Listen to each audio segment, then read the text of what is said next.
చెప్పు.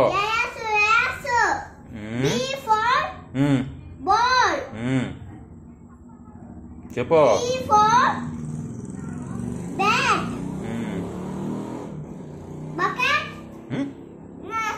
కానీ కట్టే.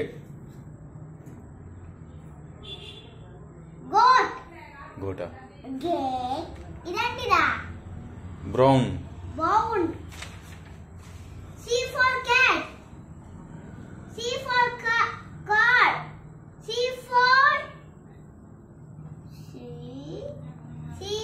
for carrot. C for identida. Camel. ఇంకోటి చెప్పలేదా? D for C4. C మధ్యలో ఇదేంది? C for కింద. D for ఇక్కడ. అదేంది? ఇదే ఇదా కిందది. కిందదా? ఇన్ని అడగకూడదు.